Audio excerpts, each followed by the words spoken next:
All right, good morning. I'm Lindsay Sidonis, Director of Development and Alumni Relations at Northeastern Law. And it is my absolute pleasure to welcome you to the 18th annual Judith Owens Brown Forum Conference. For us, this conference is very special. It is an extension of Northeastern Law's public interest mission, and it exists for one powerful purpose: to bring extraordinary people together to celebrate and champion women across the legal profession and women who are using the law as a force for positive change in the world. Today you will hear from remarkable speakers who will inspire you, challenge you, and remind you of the incredible power of your voice and the even greater power of lifting up the voices around you. Whether you traveled across the country to be here or walked down the street, whether you are a proud Northeastern Law graduate or a friend in our community, thank you for showing up today. You are the heart and soul of this conference, and your participation means everything to us. We are deeply grateful to the incredible people who make this conference possible, which includes our inspiring speakers, our dedicated conference chairs, our tireless volunteers, and the visionary members of the Women in the Law Advisory Board. I also want to thank our generous sponsors and donors who support this work. We could not do this without you. I also want to take a moment to recognize my wonderful colleagues, Risha Patel, Ayanna Williams, and our wonderful Mael Marquis.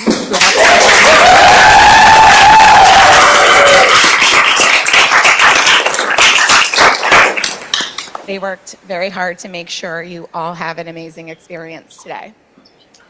And now I have the privilege of introducing a tremendous champion of women in the law, from supporting this conference to building a culture that actively attracts and supports women as students, faculty, and staff. He is a leader who understands that the strength of our legal profession lies in the richness and diversity of its voices, and who works hard to ensure that Northeastern Law reflects the full breadth of the people and communities our graduates will go on to serve. A 5-time and counting recipient of the Teacher of the Year Award, please join me in giving a warm welcome to Dean James Hackney.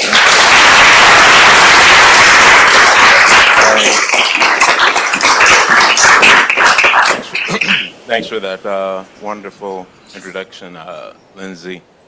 I don't know if it's still counting because I'm not teaching at the moment, but at some point when I step down, it will be still counting. Good morning. It's a pleasure to welcome you to our 18th annual Women in the Law Conference. 2 years shy of 2 decades, almost there.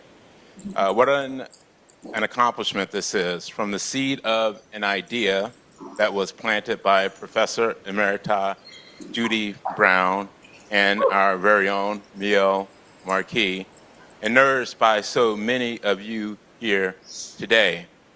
We now have an overflowing greenhouse, flourishing and continually blooming with new networks, friendships, and more.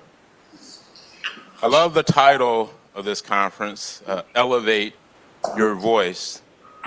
I have a routine of inspirational songs that I play on my commute into the office. Today, it was Fleetwood Mac's Don't Stop Thinking About Tomorrow. I was like, yeah, that really kind of fits into the theme of this conference, but also I would add the interlude, Lean Into Today. This law school's commitment to women is well known. From our early days, more than 100 years ago, to today's first-year class, of which women number 70%.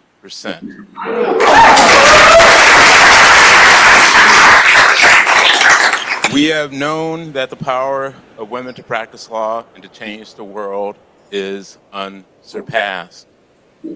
We have so many women graduates here today and across the globe for leading firms, nonprofits, our Commonwealth, thank you, Governor Healy, and much more, and we are so very proud. In 2021, we celebrated the launch of the Judith Owens Brown Forum for Women in the Law, thanks to the immense generosity of Judy and Jim Brown. Their philanthropy means that this conference is now permanent. So we're not just talking about 2 decades, we're talking about...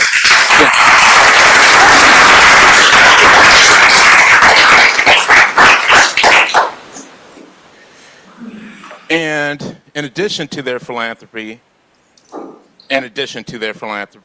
expanded Women in the Law by adding a practitioner in residence program, which brings national women leaders to campus for 3-day intensives each year. This year, Jim and Judy made another incredibly generous gift that will help sustain this program, and we are eternally grateful.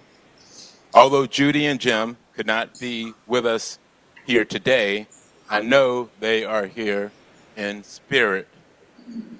And I want to once again thank them for their generous financial contribution and support, but as well, and most importantly, for their wisdom and their guidance. We are also grateful to the Women in the Law Advisory Group for their leadership, insights, and direction. Thank you for all that you do and for staying connected to your alma mater. Conferences such as this rely on the dedication of our staff and the leadership of our graduates. Thank you to the hardworking 2026 chairs, Lillian Morales, Bowen Spivak, and Andrea Zoya. Thank you. Thanks also to our donors who support Women in the Law annually and step up for your law school on Giving Day. And I have to tell you, we crushed it on Giving Day this year. Right, Lindsay? Right, Mio? Right, Ayana? Thank you. Many of you are here with us today.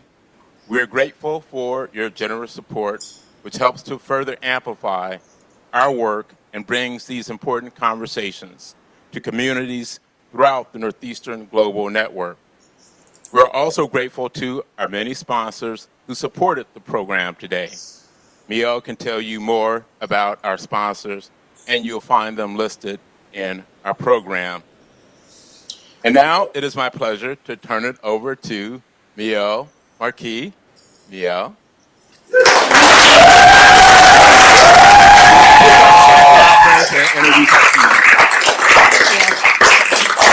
Thanks, everybody. Good morning. It's wonderful to see so many familiar faces and some new faces, so appreciate that. We live in very challenging times, and one goal this year was to provide you with both useful but also inspirational content, and I hope you'll find that. We need more joy in our lives. We can all attest to that. It's a very fast-paced day, and that was intentional. Our theme is, to loosely quote poet and feminist Audre Lorde, the one thing more frightening than not speaking your truth is not speaking. So think about that, not speaking. We've already heard we're in our 18th year. It's really incredible. Hope to make it to 2 decades, God willing. But we're so pleased that Judy helped design this program to support women professionally. She sends her love. She wrote me yesterday and said she wanted to just send her love to everybody. I wanted to give her a special shout out. Her husband, Jim, had heart surgery last week, so that's why she wasn't here. She was planning to come. This year, Jim and Judy made an additional gift of $500,000 to help with the endowment of this program.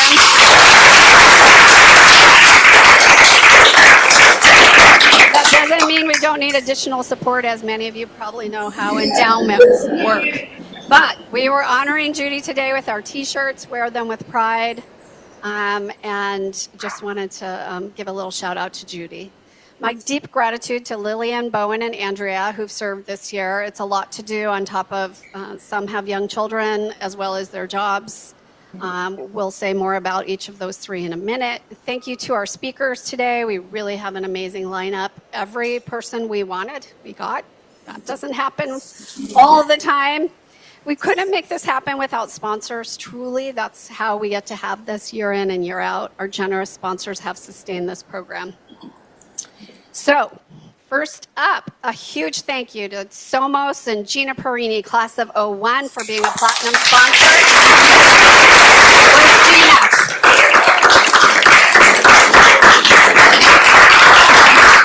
Thank you, Gina.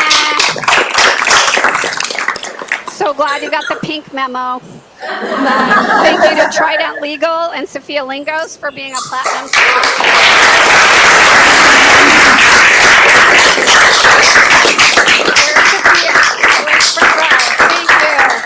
Thank you to you and your foundation. Really grateful, really, really grateful. Also, thank you to Jim and Judy Brown, which I had mentioned. Thank you to our gold level sponsors. That includes Eastern Bank. Where's Kathy Henry? Wave your hand. Appreciate you. GTC Law Group. Is anyone from GTC here? Longtime sponsor. Morgan Brown and Joy, Jackie Kugel, Andrea Zoya. Thank you so much. Appreciate you. You've been very generous over the years. Our silver level sponsors include Bowditch. Tracy Thomas Bolin is our Bowditch people here.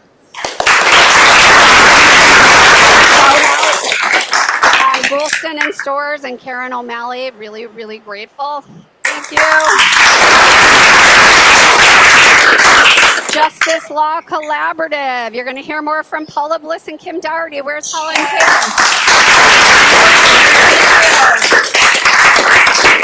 Kim? Morse and Lisa Warren. So grateful. Thank you. Round of applause. Nixon Peabody and Julie Stand. I'm very, very grateful for your support. And last but not least is Rosenfeld and Rafiq. Is Mala here? I don't know if I've seen her yet today, but hopefully we'll see her. But thank you, Mala Rafiq. Special thanks to our own team.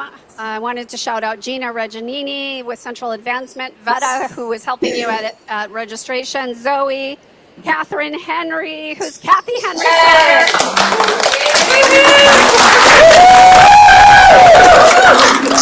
Might be a second generation lawyer. She has the only undergrad NU co-op at Maura Healy's office right now. She's a superstar.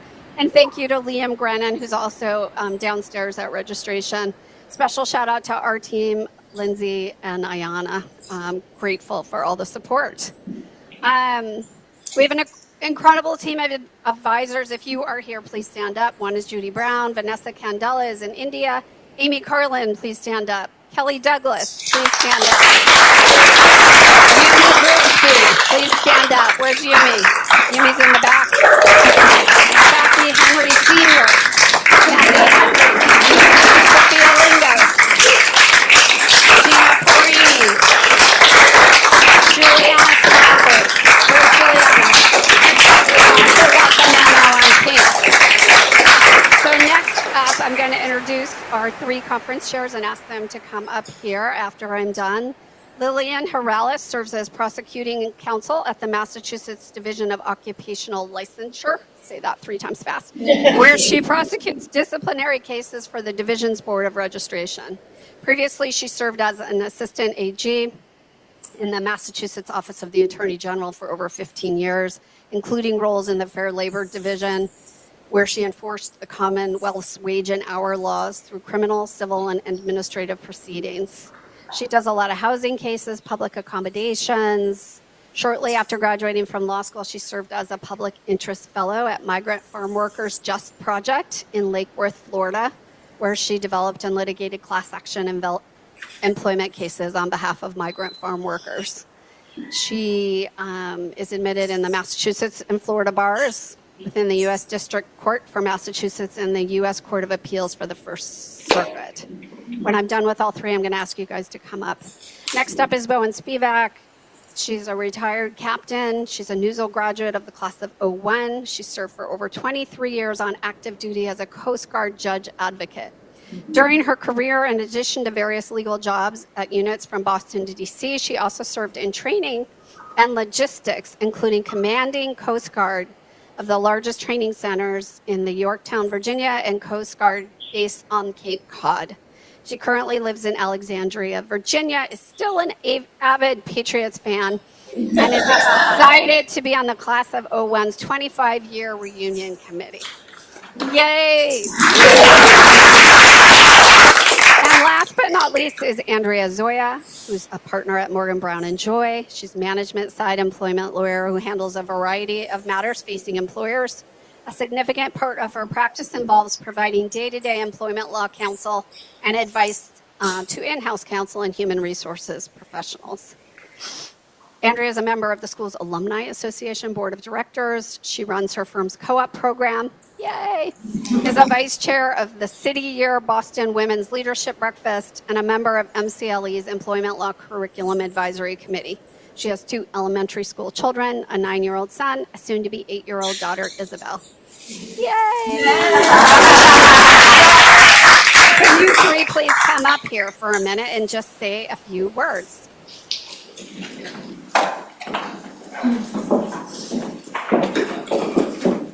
Speak loudly. All right, come up front. Yep. And just tell people what you want them to know for the day.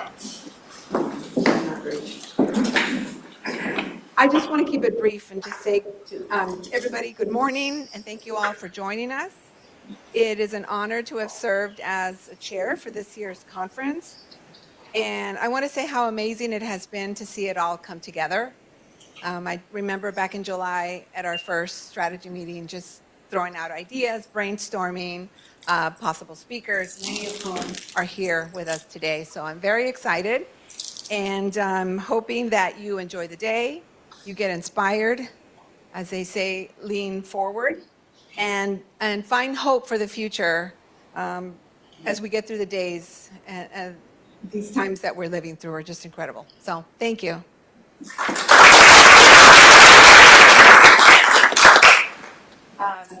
So thank you. I'm going to start with Miel.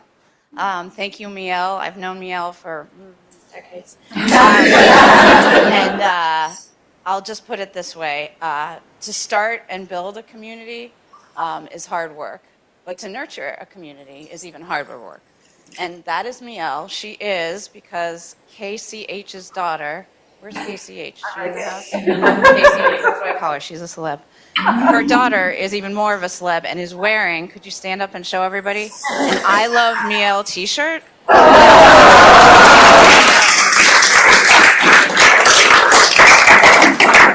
And of course, Miel's a great team. The dean, thank you to the law school and the sponsors and to everyone's here. I just want to say I really am honored to be with these amazing ladies.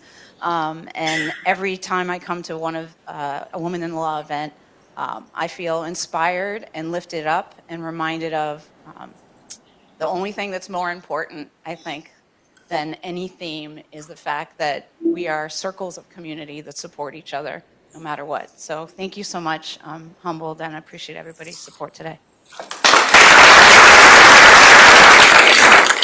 The benefit of going last is there's not too much left to say. So I'm going to second what they have said and just comment that in a profession that often demands so much of us, just choosing to participate, to be present, to listen, and to speak is kind of an act, a meaningful act in and of itself. So we are just so glad you're here and going to be part of today.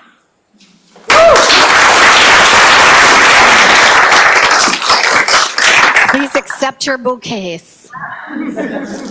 Good job, Catherine.